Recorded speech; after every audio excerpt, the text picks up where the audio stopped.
Welcome to episode 7 of the Fan Experience Podcast. I am your host, Mike Katos. Alongside me is my co-host, Rick Molina. Rick, how you doing? Doing well, Mike. How you doing? How's the weekend? It was great. It was great. Had a little birthday shindig. That's right. And, you know, just hung out with some family and friends, yourself included. Correct. For those of you who don't know, it was Mike's 35th birthday. So let's wish Mike a happy birthday. 35 and going to live 135 more. So happy birthday, brother. Thank you. Thank you very much. All right. So this is the Fan Experience Podcast. For those of you that are tuning in for the first time, this is a podcast for sports fans to come on and share their fan experiences, tell us why they became fans of their favorite teams and those iconic moments that they lived through and saw either in the ballpark or at home or with family or friends, something that they truly remember and that really solidified their fandom.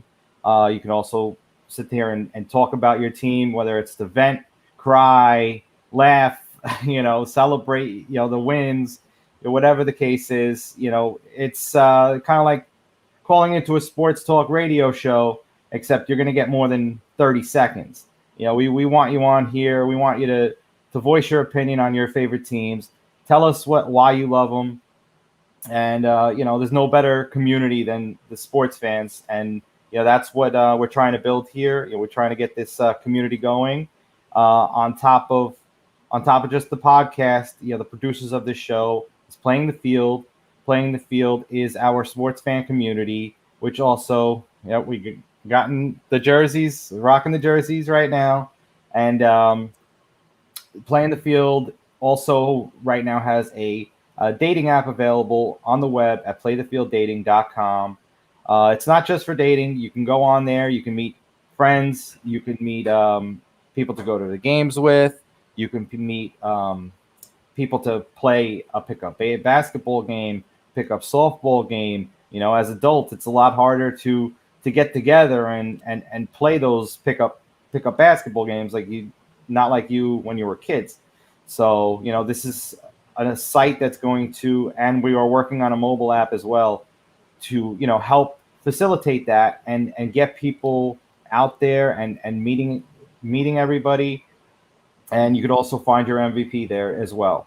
So sign up now at playthefielddating.com. Use promo code FANEXPERIENCE so we know that you're an early adopter and that you watch the show, and you will get extra goodies on sign up.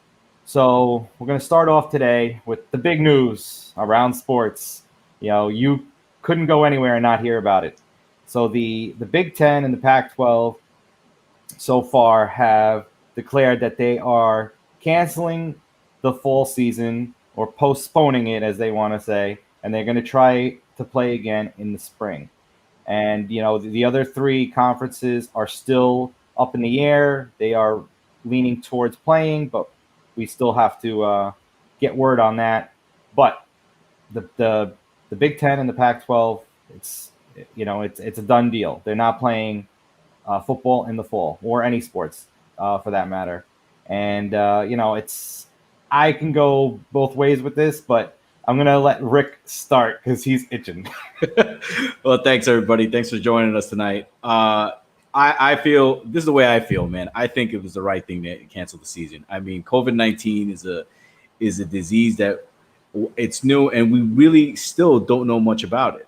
And to put these kids in a position where they're going to play football, they're going to be tackling, they're going to be spitting on each other, they're going to be in confined environments. It's not like the pros where they're going to be able to be in bubbles. I mean, these kids are going to be, for the most part, they're going to be, exposed to their faculty, to the campuses. They're going to be exposed to other kids who are not going to be in the same sort of environment as they are, because you can't quarantine kids that are on campus. I think it was the right move. I think the Big Ten and the Pac-12 did the right thing. It's about safety first. They're talking about playing spring ball. I don't see that happening. I don't see these kids playing ball in the spring. I think the best thing for them was to cancel the season. I think the other three conferences, the ACC, the SEC, and the Big 12, eventually are going to follow suit. I mean, I don't know how you have a season. I just don't, because you can't. I mean, look, these kids aren't getting paid. It's not like they're getting paid. It's not like you're making money. It's not like the pros. College kids, they're amateur athletes, and you can't risk that type of that. Put them in an environment, risk their health. And so I think the right thing for them to do is just cancel the season. As much as we all want college football, as much as we love college football, Saturdays watching big time games, the right thing for them to do is just cancel the season. Best err on the side of caution, cancel the season, prepare for next season. I mean, but it's also tough for these kids. You know, they've been training all summer. They had spring ball training all summer. And a lot of these kids, this is their last time to shine before the NFL draft coming up, you know, next April. So, you know, this is their moment. And for many of them, they're not going to have the opportunity to show that off. So it's, you know, it's tough for them. But I think they're doing the right thing. And I think the other three conferences need to follow suit and cancel the season. Yeah. So, you know, I agree that they are doing the right thing.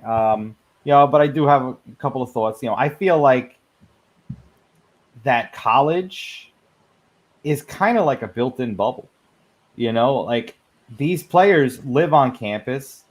You know, and if they want to have fans at the game, they can only have that team's, you know, the students at that school, and they have to have a student ID just to buy tickets. But nonetheless, I do think that pushing it to the spring gives us more time to at least get past this, you know, this pandemic just a little bit more. Hopefully it's better by then. You know, we don't know. But I do feel like there are ways to get it done in the spring if it doesn't get 100% better. And myself, I have never been much of a college football fan. Like I've just never had time to sit there and watch the games. Yeah. I feel like if they do play in the spring, though, I feel like it's going to help the game of college football because now it's not competing. It's not competing with the NFL, mind you, because they play on Saturdays. But you know, with you know, being an adult and you know having responsibilities, you can't waste 2 weekend days. Right. So I feel like I'm going to get an opportunity to really dive into college football if they do play in the spring, which I would definitely welcome that because I don't know if the XFL is starting next year or the year after, but regardless, I'm going to be watching college football, you know, scout the new talent, you know, and it's, you know, it's a better game, you know, for the games that I do watch, you know, it's fun to watch for sure. So I feel like that could definitely help in that case. See, I disagree with you there, man. These kids are getting ready for the top athletes, the top players in college football. They're getting ready for the NFL draft. I mean, the draft is in late April, early May. So these kids are going to be getting ready for the draft by that time. And then for the rest of the talent, I mean, you playing spring ball. I mean, by that time, some other athletes might be playing other sports, whether it's baseball or whatever, what have you. They might be playing something completely different, track or what have you. And then you're not going to have the top athletes or the top players on the team playing ball. And at the same time, you have the NBA, you have Major League Baseball starting up. You're going to have NHL. There's going to be a lot of competing factors, you know. So I think between August and December, when you have college football, that is the time for them. I mean, that's their sweet spot right there. If you push it to the spring football, you know, people are going to be out and about more. Who's going to be really watching it on Saturdays as it gets warmer? I think that again, cancel the season. Wait for 2021 to come around when we have a vaccine. When we have the opportunity to finally have people in the stands, because like you know, we don't even know if they're going to have people in the stands. Like, and if you have these kids in the stands, are they going to wear masks? Are they going to be drinking beers? Are they going to follow protocols? You know, you put a bunch of teenagers out in a 100,000 seat stadium.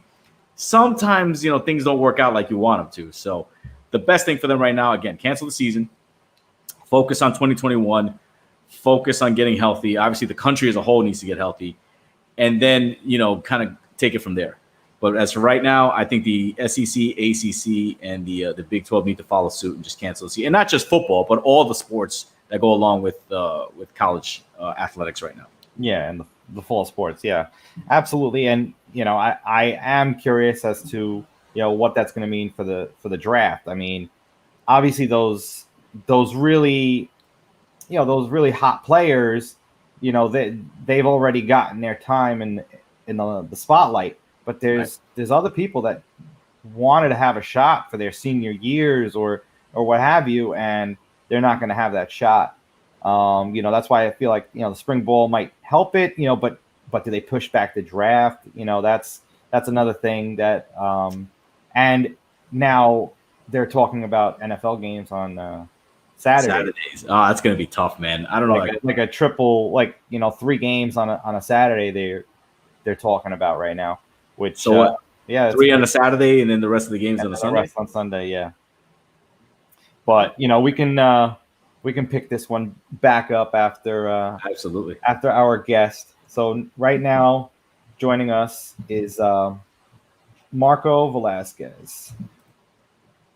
Hey, how we doing, guys? Thanks for having me. Marco, how are you? How are you? How are you doing, Mike? Rick?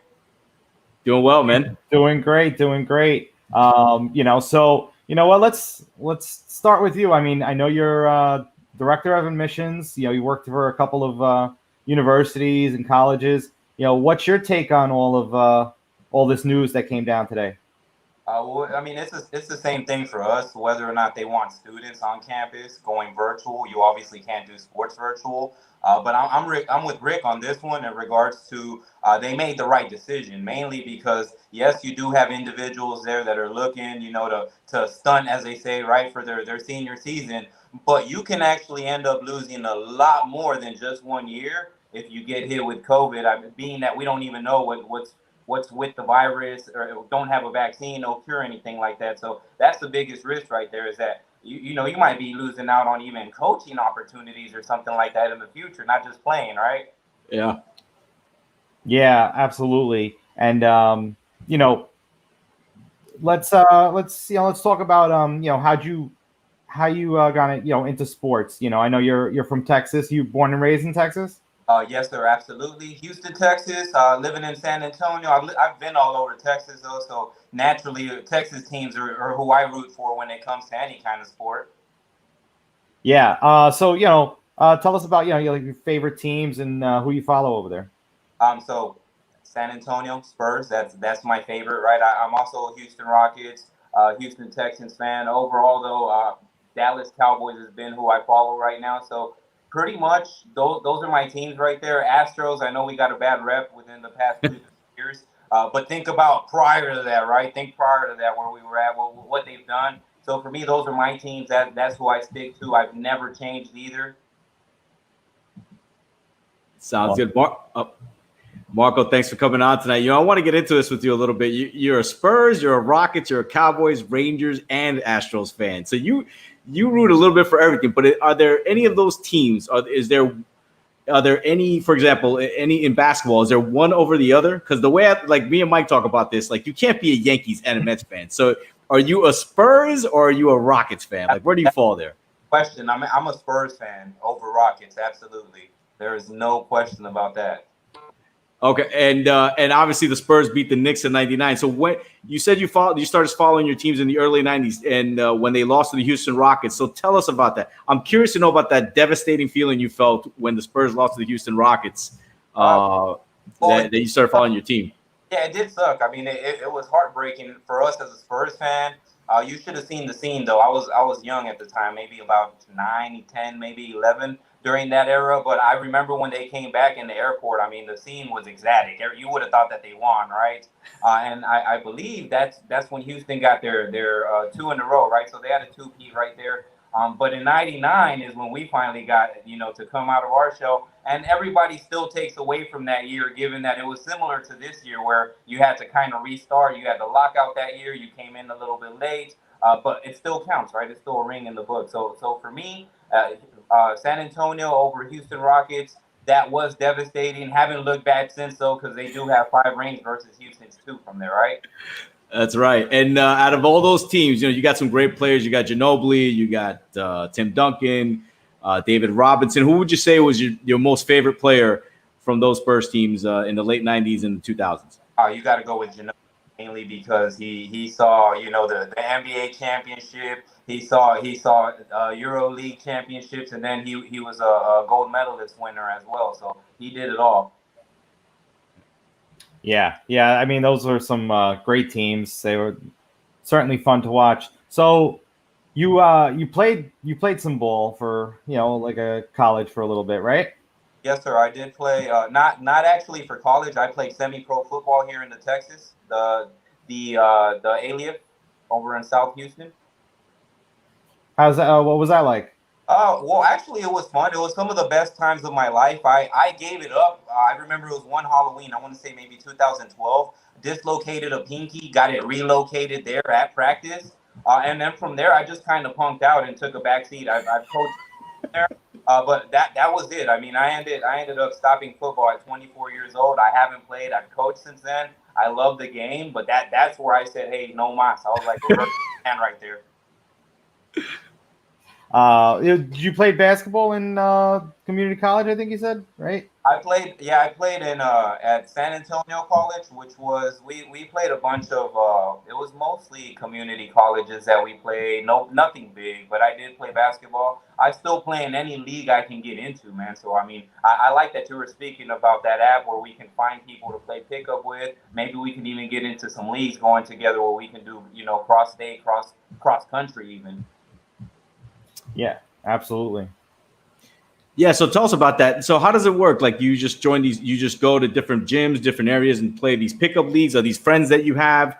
How do you sort of get involved in these leagues? Absolutely. So it's in Texas, it's a strong network, man. I mean, it doesn't matter if you're in San Antonio, Houston. I just moved back from College Station, so I was actually hooping out there with Texas A&M kids for a while too. So really, what it is it just depends on where you're living. There's always this one court that you can call it. You can always say, someone's going to be there. As long as 1, 2 people in there, you can get in from there. And there's all sorts of leagues all over town.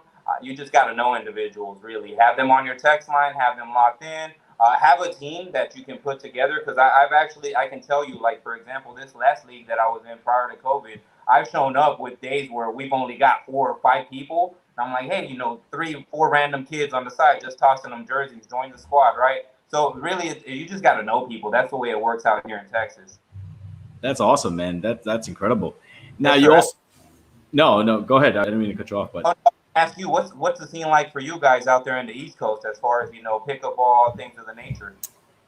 I mean, listen, it's New York City, man. You go to any basketball court in New York. I mean, you can pick up a game anywhere. I mean, this is the mecca of basketball, as we like to call it.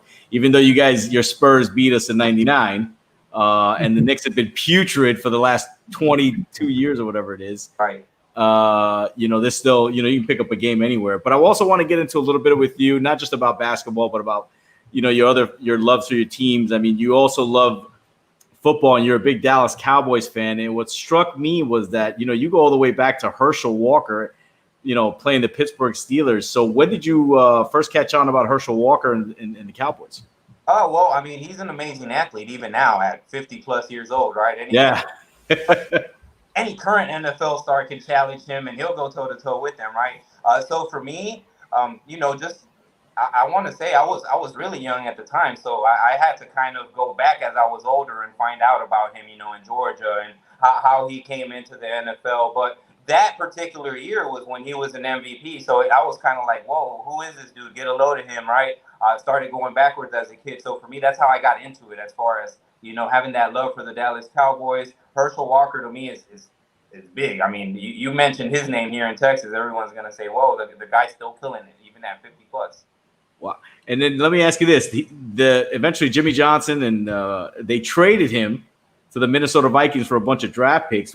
If Herschel Walker's so big over there, how did the people of Texas feel when he got traded for all those draft picks? Well, I mean, it wasn't too well received, I think, as a whole, but it kind of makes sense. Like you do what you can, right? I guess you can kind of compare it to like the Spurs deal, right? Why did we get rid of Kawhi? Everyone's pretty ticked off about that over here. Best out of the situation, I guess. Yeah. Awesome. So, reading some of your superstitions. So. You like to turn the game off when it's a close one. So talk to us about that one. Yeah, so best believe I didn't watch today when the Spurs were playing the Rockets, right? said that I may have tuned in on a Google and just kind of checked on it, but I don't like watching the game because I feel like I'm bad luck. It comes down to the wire, and obviously it's been close up until then. I turn it on, and somehow Tracy McGrady hits the Spurs for 13, 12 points in 40 seconds or something like that, right? So it's just something that's proven to be a bad habit for me. That's something that I honestly, even to this day, today I didn't watch the game. I've got people, hey, did you see this?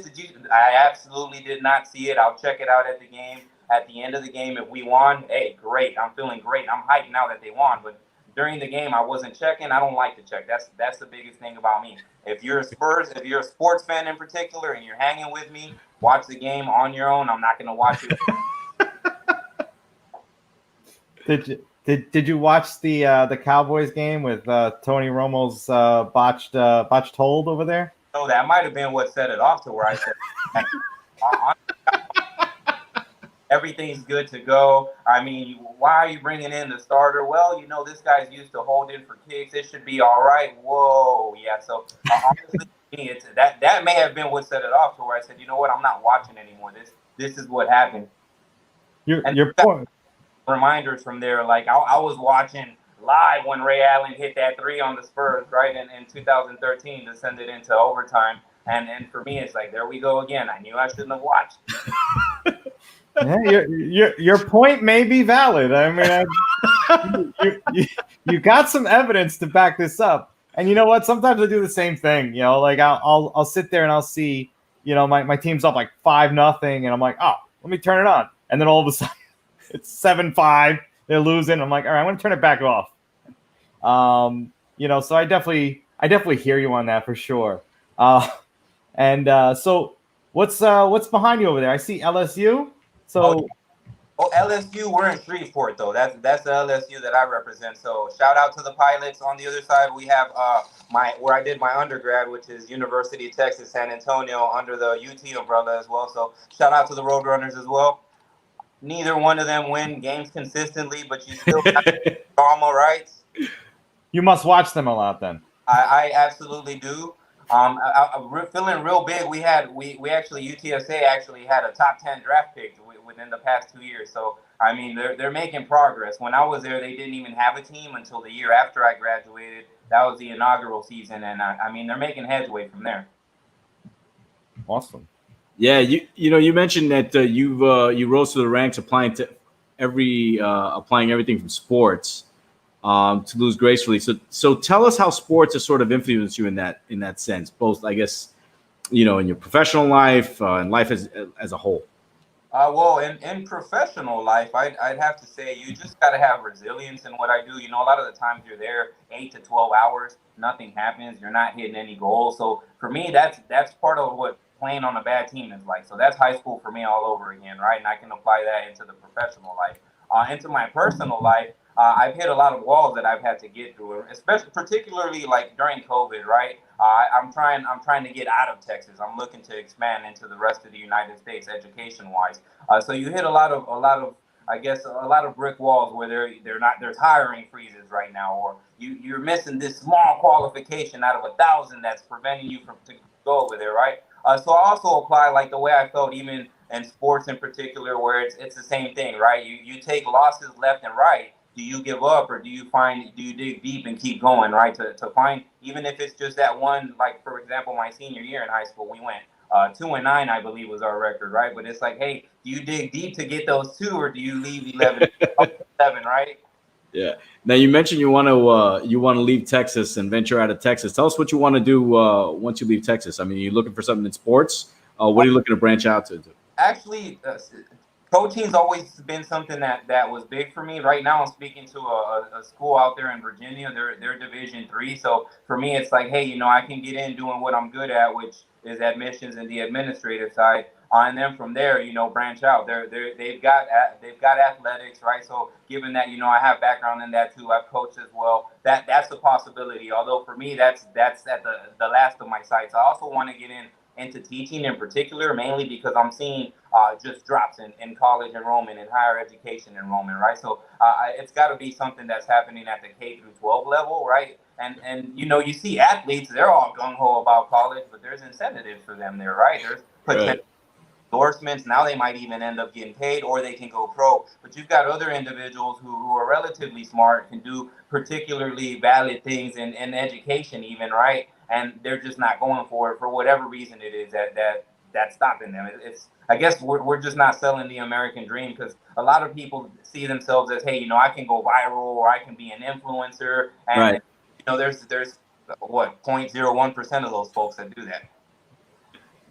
Yeah, absolutely. And it's admirable that you want to go out there, you want to teach and mold young minds, and it's just a crazy time that we live in, like now these kids, I have two kids, one's in junior high school now, but now they're pitching these virtual, like, what's going to give with all this, these kids need to go into school, but of course we need to make sure that they're safe. What's your take on, what are you guys doing at your college? Absolutely. So I'm starting a new position this upcoming Monday at a new university, and they're strictly bringing me in to start an online sector, right? So that goes to show where the future of universities is. But more importantly than that, you're seeing a lot of people a lot of schools in particular put up a poor product, and what I'm referring to is all of a sudden you've got everybody that needs that online modality, they need that platform, right? And it's like, well, we've never had it. I actually worked for a school for 5 years where all they did was bring down, online learning and things of that nature, virtual learning. And all of a sudden they're like, hey, what can we do to get online? Hey, how can we get onto this modality? So it's showing that the people that are going to do the best, the people that are not to think, just the bottom line, but obviously schools are thinking the schools that are going to make the most money, recruit the most students, have the most graduates, and provide the most product that'll be I guess what you could call a successful participant in today's economy, in the American economy. The ones that are going to win are the ones that were prepared for it. And what I mean by that is they've utilized online platforms in the past. They've been open for it. They didn't completely shun the door and say, hey, the graduation rates are horrible. We don't get to take as much of your money because we don't get to charge you for a parking pass, a dorm, things of that nature, right? So that's my 2 cents on it. And I think it's going to prove to be a really good era in post-COVID times, as we call it, right? But it's going to take the right individuals to be in there. You can't just have people anymore that are working education to collect that paycheck or to get free tickets into the sports games, right? Yeah, absolutely. And it's like you said, post-COVID world, everything is changing. We have to adapt to every single little thing. But there was a thing that you wrote, you said, that, through your journeys, between like friendships, relationships, you noticed, sports fans had a quality that, non-sports fans had, that they don't really see things as impossible, just improbable. So. Yeah, and I'm glad you brought that up, because that's the point I should have made as well. And particularly, I actually have a TED Talk about this coming up. So it's virtual or in person. I don't know how it's going to go, but particularly what I refer to right there is just that sports fans in particular, they don't see the impossible. Their team, who may have been the underdog or the odd man out, they've seen it win, whereas everybody else who isn't, I've seen when I manage them, it's kind of like, oh yeah, right, like we could ever make that happen. It's like, whoa, that's what I'm here for, to lead you guys there. And the fact that I have a sports background as well is what kind of has me thinking, there's no pitch I haven't seen. Or I always like comparing it to a judge, right? Would you rather go to a trial by jury or a judge? I'd rather go to a judge, mainly because they've always seen something worse, right? So they're like, oh, that's what you did. Yeah, I've seen worse. Whereas a jury's gonna be like, oh my goodness, yeah, let's hang this guy, right? So well said. Being a sports fan is going to give you that edge where you just don't care what probability dictates. You've seen the impossible happen already. Yeah, that's a good way of looking at it. That's interesting. I wanted to get back to something you mentioned about college athletics. In terms of athletes, look, I think that I don't know if you saw, but there was we want to play some of the players in the Pac-12 or whatever. They were trying to unite to have like a college players association. Sure. And some of the and what. Too. Yeah, exactly. And some of the things that we're talking, they were wanting 50% competition. I want to know what you thought about players or student athletes getting paid getting some of the revenue from some of these college programs and these college contracts. And what are your thoughts about them getting paid? And should there be a union for some of these athletes who are looking to get compensated as amateurs? Got it.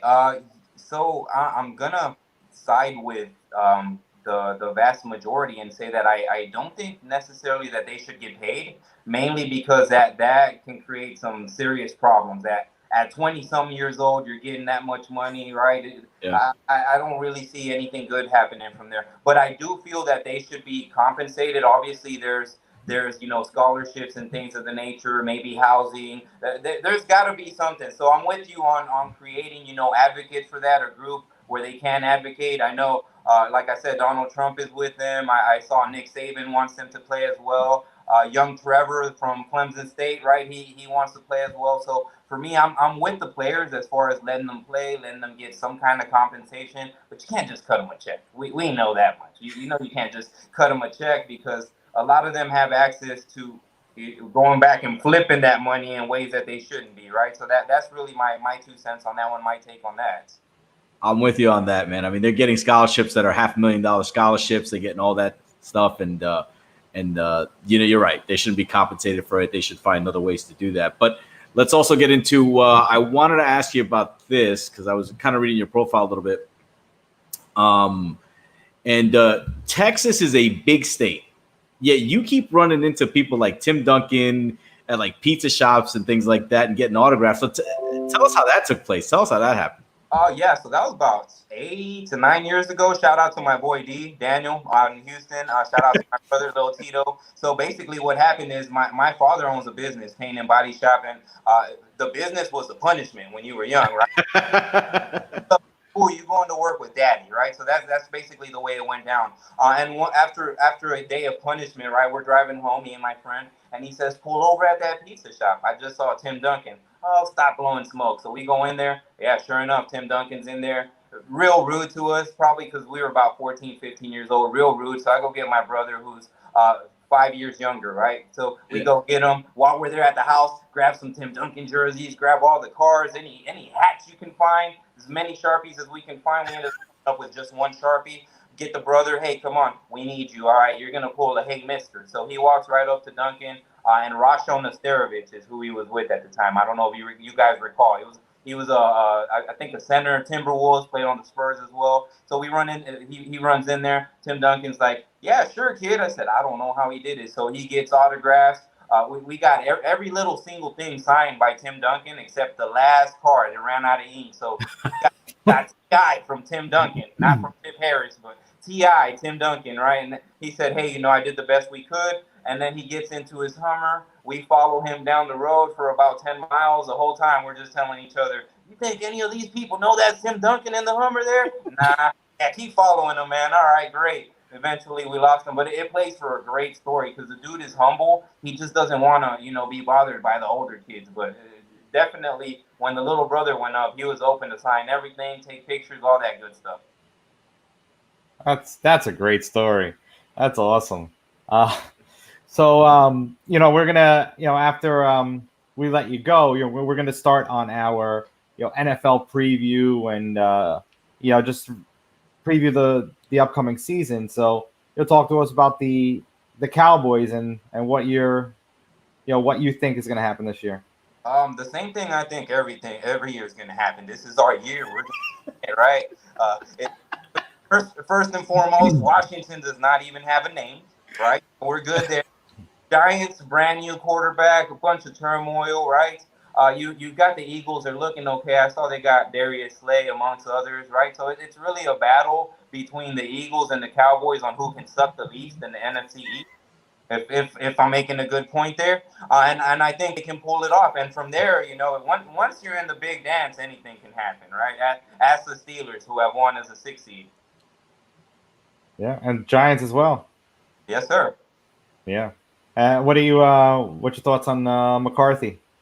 On McCarthy, I'm hoping he can. It's kind of like education, right? They pull you as a director, and they're like, "Come to this school." I'm hoping you can reproduce those results. So it's the same thing here. Whatever you did in Green Bay, bring it on over this way. We want some more of that, right? No, 100%. A couple last ones for me.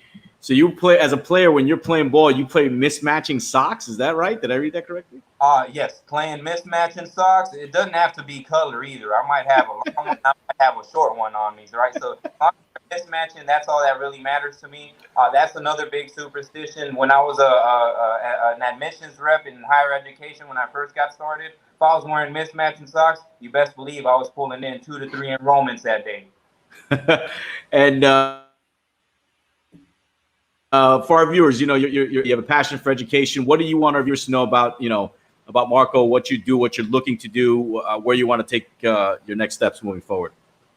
What I want to do is I want to bring education to individuals that otherwise wouldn't have had access to it. Obviously, we all get forced to go to school, right? Truancy is a big thing. But once you get into big boy land, once you put your big boy pants on, you don't have to go to school anymore. Nobody's forcing you to. So I want to create that urgency, that sense of urgency where folks want to go, not just to better themselves. I want to make this very clear. We're not just talking 4-year, 2-year institutions, but I want my welders, my CDL drivers, I want my HVAC technicians, everybody out there, IT, right? Get certifications, get educated, make this world a better place. There's enough for us all to eat out there. This pandemic, it may have slowed us down, but we're bouncing back stronger, my people, and that's really the message I want to get out there to everybody.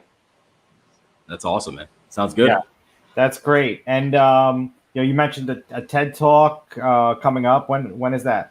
You can expect that within the next 4 to 5 months, I believe. So I will provide you guys with the link. You'll be live and direct. Yeah, absolutely. Definitely send us the link. Yeah, we'll share it with our network. And any other places that people can find you?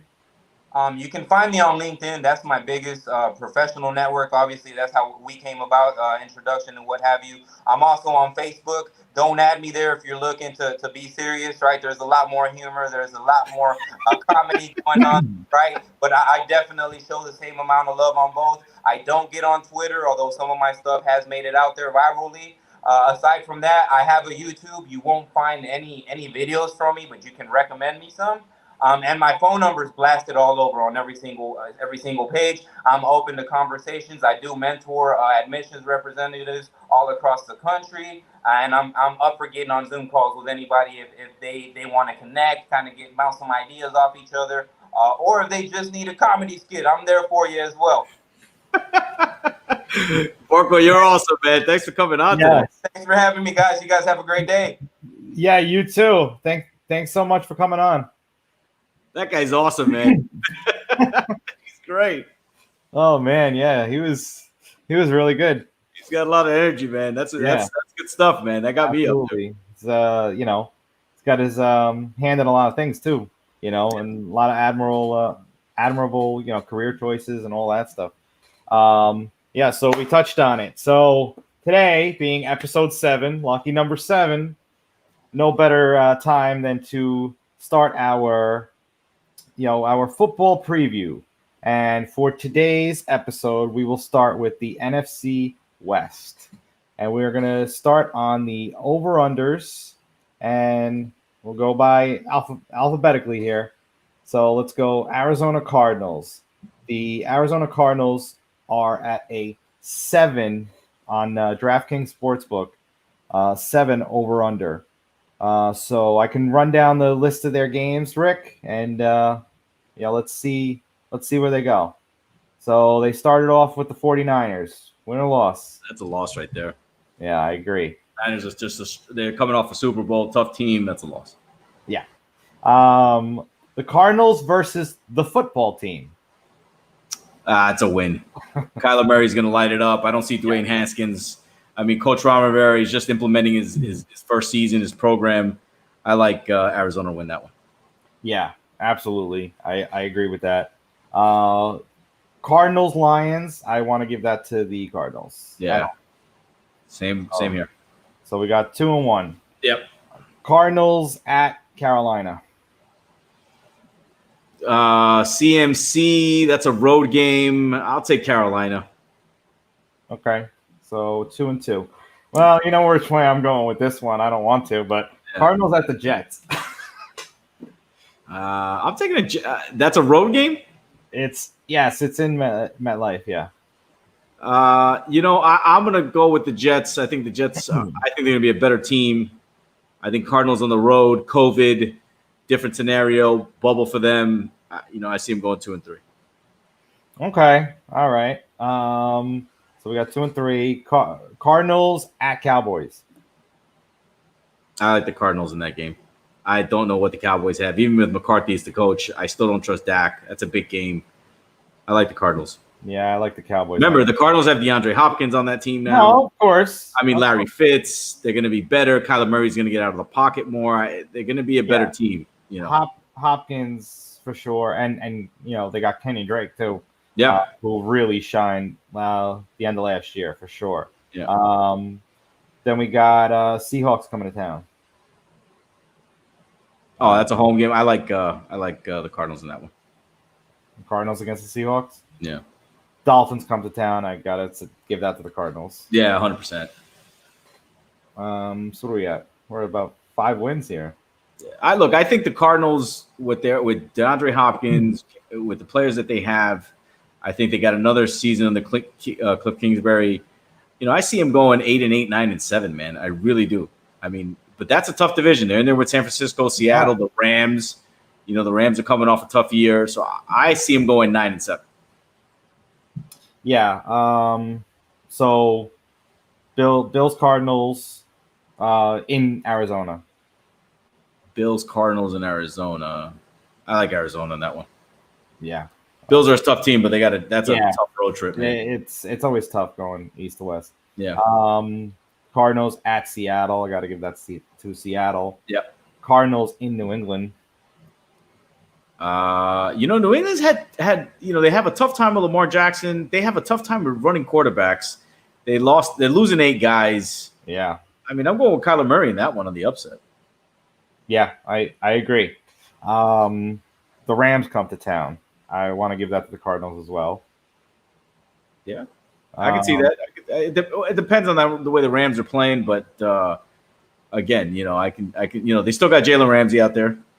They still got a tough defense out there, but I like the Arizona at home against the Rams. Yeah, Cardinals at Giants. I like the Cardinals.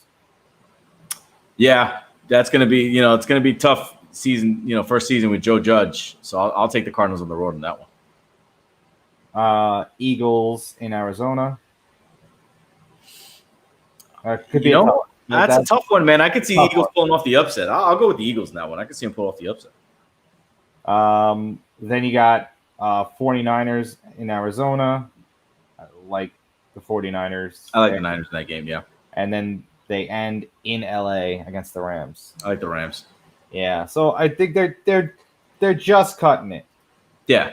They're a 9-7 team. Yeah. They're getting better. Murray's going to have another year on them. Yeah. 9-7, 8-8. So what we got next? We got the Rams. Over-under is set at 8.5. That's pretty steep. Yeah.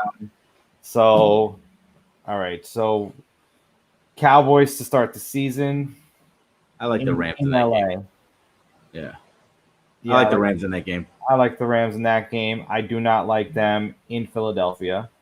It's the road. Yeah, I can see that. So I got 1-1 in Buffalo. 1-2. I don't see them beating Buffalo. Yeah. No, I don't see it either. Giants go to LA. That's a win. Rams 2-2. Rams versus the football team in Washington. I would give that to take the Rams all day. Yeah. Rams at 49ers. I'm gonna have to give that to the Niners. Yeah. So we're at 3-3 here. Bears at Rams. I love the Rams in that game. I think the Bears are going to be just a disaster. Rams at Dolphins. I like the Dolphins.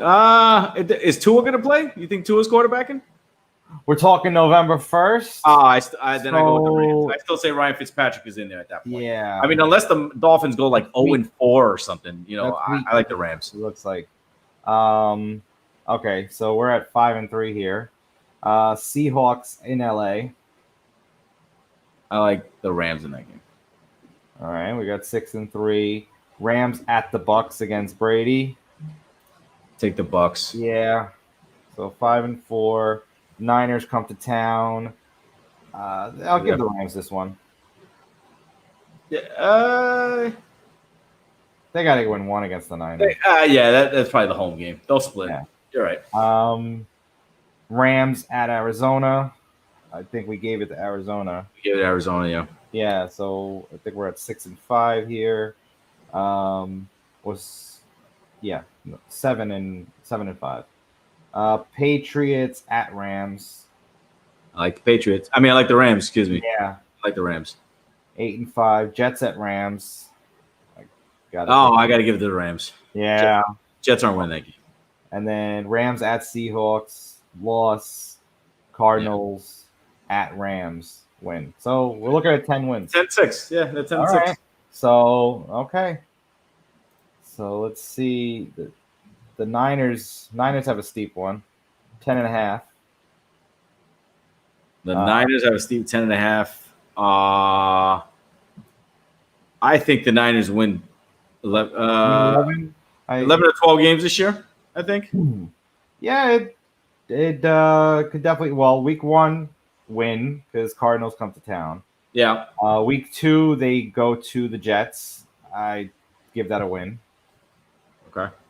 They go to the Giants. That's a win next week. So starting off 3-0. Eagles come to San Fran. That's 4 in a row. 4 in a row. Dolphins come to San Fran. That's 5. 5. Rams come to San Fran. That's 6. Because they're going to split it all. They start the season 6-0 right there. Niners at New England. I would have to give them the win. I'm going to give that to them too. 7-0. Yeah. Niners at the Seahawks. That's where they get their first loss. 7-1. Yep.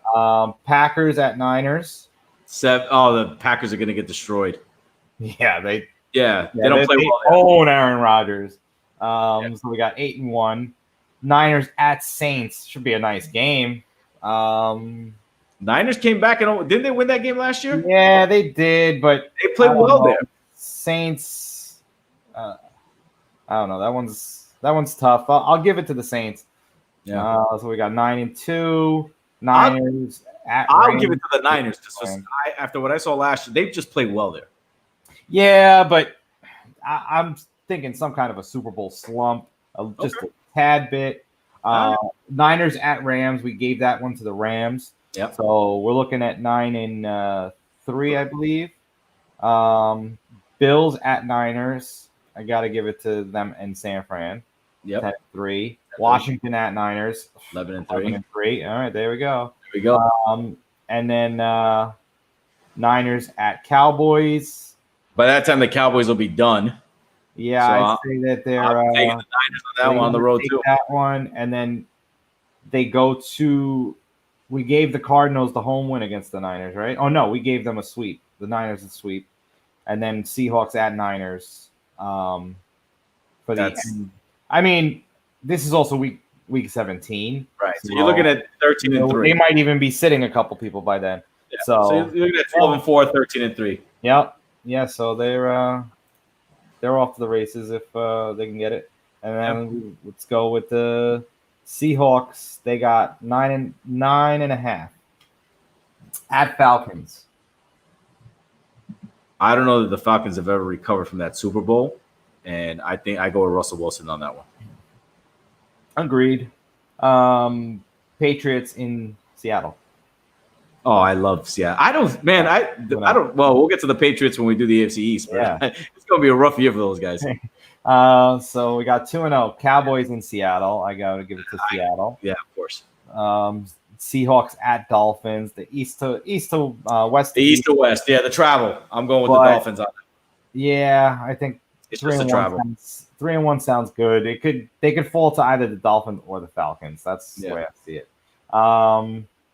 Vikings at Seahawks. I'm giving it to the Seahawks.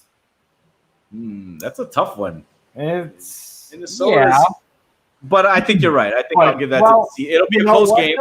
It'll be a close game. But you know what? Is it really the Seattle home field advantage that we're used to? It's not going to be the same.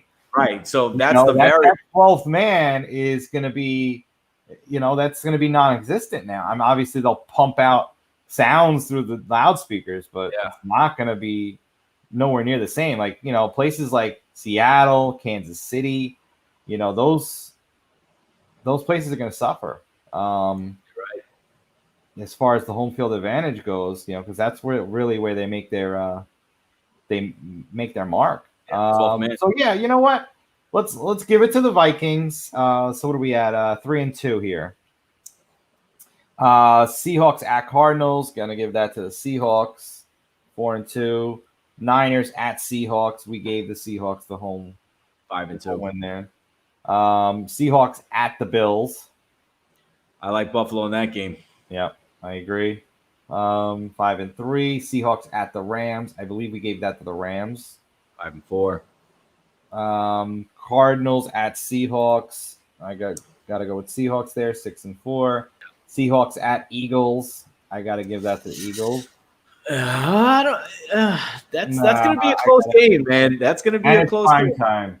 It's primetime, close game. Russell Wilson. It looks like it's like a Monday or a Thursday. I'm going with the upset. I'll take the Seahawks on the road on that one.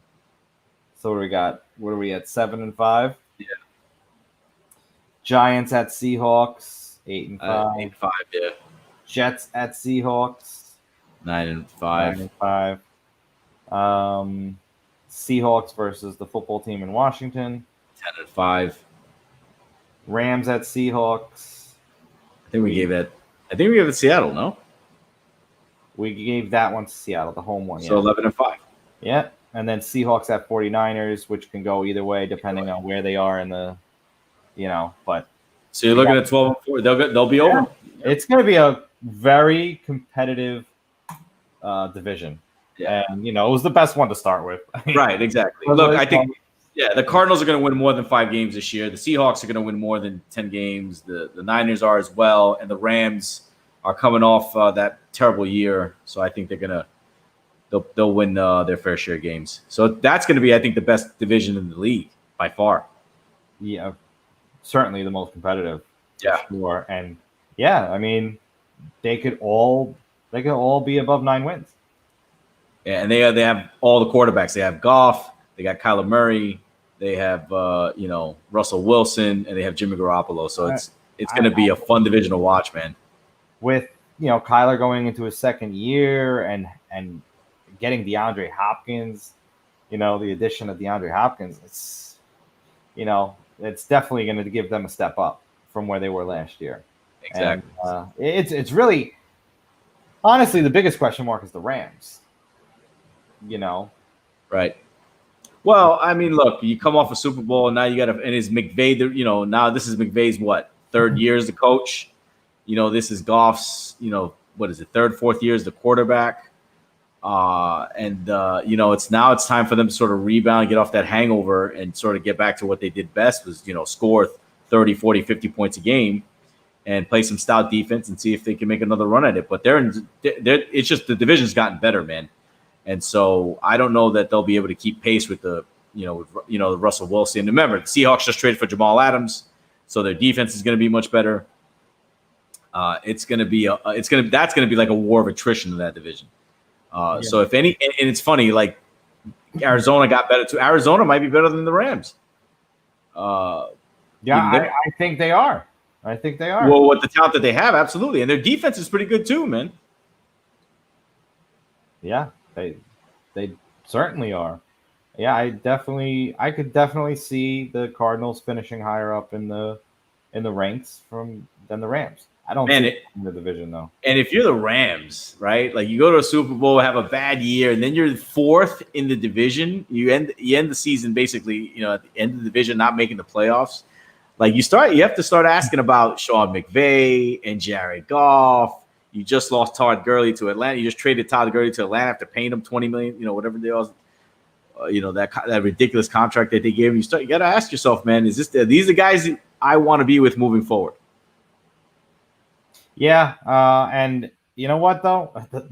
I feel like the Falcons are still in that, that little funk since that Super Bowl. I mean, you can't shake that one. I mean, that's of course. But they always losing these big games and and ruining it towards the end. It's crazy how big this hangover has been for the Falcons. Hopefully the Rams can turn it around and get back to that, powerhouse offense that they were. But, obviously Gurley's gone now. Now he's with the Falcons. Yeah. But dude, everywhere you go, it's 28-3. You see the commercials, 28-3. Like they just do not let them live it down. And and Dan Quinn and Matt Ryan and all those guys over there. I don't think they just. It's like it was just so traumatic what happened. I mean, and the way it happened. You're up 28-3. You're cruising to a Super Bowl, and all of a sudden, it just like the dam breaks. The town floods. I mean, completely collapses. I mean, it was just an utter collapse. And I don't think they've ever recovered. I think Matt Ryan still has nightmares about that. So that organization, that's going to be years before they get over that one. Right. Like I said, it's I blame it on my wife and Scotty Wolf's ex-girlfriend. Hey, Jackie's nice. Let's leave Jackie out of this. And Scotty Wolf's his girlfriend, Scotty, we're sorry, man. She was the Maloik. Oh man! All right, so let's move on to some news and notes. I want to start off by thanking Rob Manfred for tuning in and watching our show. Thank you, Rob. We have preached on and on about how the MLB needs to figure out some kind of a bubble situation, and now they are contemplating a playoff bubble where playoff teams would play at a neutral location and pretty much be sequestered there for the remainder of the playoffs. So thank you, Rob, for considering this and watching our show. And, Rick, how you feel about them? I think it's the right thing to do. I think if all these other sports, NBA, NHL, has taught us anything, is that the bubbles work. Keeping these guys confined is the way to go. I mean, you saw what happened in Cleveland where these guys went out and they're suspending players off the team for not following the protocols, especially during playoff time where you want the teams to have their best players available. You want everybody healthy. It's the right approach, man. Listen, the more bubbles we have out there in sports, the better. And this one for the Major League playoffs, I think, is the right thing. The question is, where are they going to play? I mean, how's it going to work? Like what stadiums are going to use? Are they going to use a warm weather stadium because it's in the fall, or where are they going to play? That's going to be interesting. That's what I want to see how this plays out. But the bubble's the way to go, man. Yeah, I certainly think that playing in a place California based or down south somewhere, definitely not where the Astros play. No, definitely not there. But yeah, I agree. Warm weather stadium is certainly the best option. But one of the teams in the MLB that's probably not going to need to worry about a bubble, my beloved New York Mets, they just lost 16-4 last night to the Nationals. Yeah, absolutely pathetic. Mets cannot get it together, and now we got another rotation mate. Marcus Stroman about to come off of the IL, and he declares that he wants to opt out of the 2020 season. So it's just the Mets just can't get out of their own way, and it's the same thing. So Marcus, I'm right there with you. I am opting out of the 2020 Mets season, not because of COVID concerns, just because they're the Mets. There you have it, folks. Mike Cato's diehard fan has thrown in the towel. The fight is over. He's done. No, I'm not actually opting out. Look, man. I mean, Stroman. I think two things. I think A, he might be concerned about COVID. I think B, he realized, man, my team stinks. Yeah, I need to get the hell out of here. That's pretty obvious what's going on there. Yeah. Well, I mean, let's be real. It's not fully about COVID. I mean, there was definitely an opportunity, for him to actually stay if they were actually winning games. But, if you're sitting there, you're losing to the Marlins, who are putting a high school team out there. I mean, I don't know. I don't know which way you can go higher up from there. But But dude, let me tell you this though. Like if you had Cespedes about a couple of weeks ago, now you have Stroman. If I'm the Mets, I call a team meeting. I'm Pete Alonso. I stand in the locker room. I'm like, who's in and who's out? Like either you're in or you're out. Like if you don't want to be here, don't be here. That's what I would do if I were them. You don't want to be here, don't be here. The rest of us, we're going forward. We're trying to win. We're trying to build something here. Let's move forward. But if you don't want to be there, there's the door. Leave. That's what I would do, man. And not for nothing, the person that should opt out over anybody else is Jacob deGrom. Here we go. The guy throws gems every single time out, and nobody could score runs for him. Like that's the guy that has every right to just be like, you know what, guys, screw you, I'm opting out. But no, but he's still playing, he's still balling. But obviously, if they're concerned about COVID, I'm not gonna knock on him.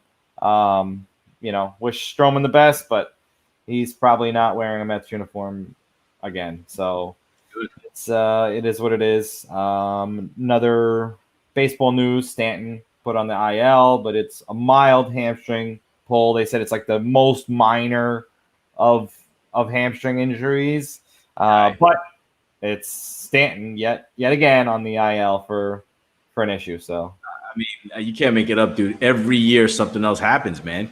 Last year was the quad. This year it's the hamstring. The year before, what was it, his back or whatever it was? I mean, enough. I mean, look, the signing has been a disaster. He can't stay healthy. Doesn't come up clutch in a big spot.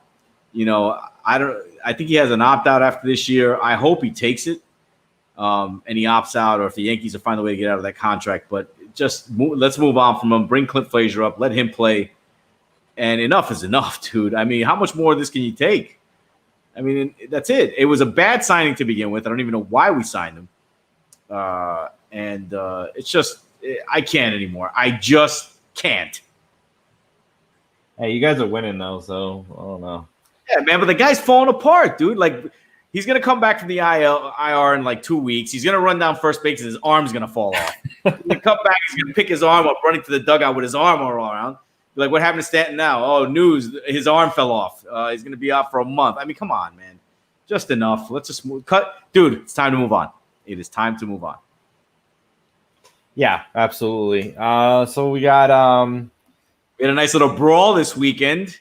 Yes. Nice little couple of 1-2s and a couple of haymakers were thrown in Oakland this weekend. Yep, and suspensions were brought down on what was the A's hitting coach, right? Or the Astros hitting coach, right? 20 games, right? Yeah, it was the Astros out. The A's outfield, Ramon Laureano, he was suspended 6 games, and the hitting coach for the Astros, Alex Cintron, was suspended 20 games after a bench-killing ball where basically Cintron called him out, and then after Laureano went after him, hid behind 2 A's players, and they had to tackle this Ramon Laureano, and an all-out brawl ensued. And it's, the Astros, man, these guys are just horrible. I mean, they're just picking fights with people. I mean, they don't get it how like pariah they are in Major League Baseball. And here's the thing: if you're gonna start a fight, like if you're gonna start a brawl like that, don't hide behind 2 guys. Like, charge the guy back and fight him. Like, throw fists.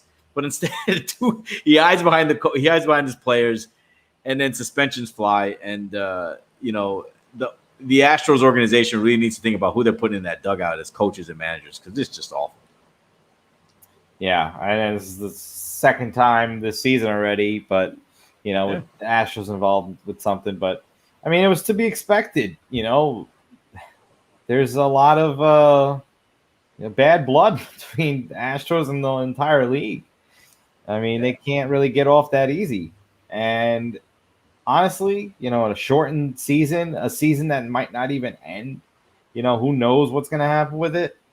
This is the time, for everyone to get their frustrations out on the Astros, to be honest, because like you said, like you feel all these seasons should have an asterisk on them. So if that's the case, then just go, man. Just really give the Astros hell and let's do it. But yeah, 20. I mean, it's the pitching, it's the hitting coach, so it's not a player. But 20 games, that's a third of the season. If this, at this point now. I Send mean, his ass home, bro. I mean, come on. Yeah, it's just is that hitting coach the one that bangs on the drums? Bangs on the no. is that how he coaches? Those coaches are gone. Those guys are. I know. And finally, Mike Tyson and Roy Jones has been pushed back to November 28th. The highly anticipated pay-per-view fight has been moved. And I guess this is a good thing, I guess for a build-up for the fight, for a build-up for people to watch, because there's a lot of interest and a lot of people going to watch. And so hopefully the fight comes through and everybody's cleared medically, but they've pushed it back to November 28th. So we're going to have to wait a good 3.5 months before we see the former heavyweight champion of the world in the ring again. Yeah, and another thing, it helps bars and restaurants that are gonna buy the game to get customers in. Well, if you can go into the bars. But it gives us another few months to actually get there. Because September 12th, it wasn't going to happen. Right. Now we're thinking, November 28th. It is still a possibility at that point. So I mean, you can't give up all hope at this point, but we really don't know. But yeah, did we anything come across as far as Big 12, SEC, and ACC since we've been on? Did you see anything? I haven't seen anything, but I just can't see how they're going to be able to. I don't know how they. Well, they want to play and they're leaning towards it, but yeah, everyone really has to get on the same page with that. Oh no, you're right. It just came about maybe 45 minutes ago. Big 12 is proceeding towards playing 2020 college football. Okay. They're looking to move forward, man. I hope these guys know what they're doing, because if a kid gets sick over there and dies, or something, or there's a a spreader event or something like that, it's gonna just look. That's gonna look awful. It's gonna be Yeah, I mean, well, they're proceeding towards. I mean, is it like an official, or is this just like still? Looks like they're gonna go move forward and play. All right. Well, we'll see what the other ones say, and so on that note, on Thursday we'll have another guest. The founder of Sports Trace, Max Montre, is going to be joining us, and we will cover the AFC West on Thursday night. Until then, have a good night, everybody. See you on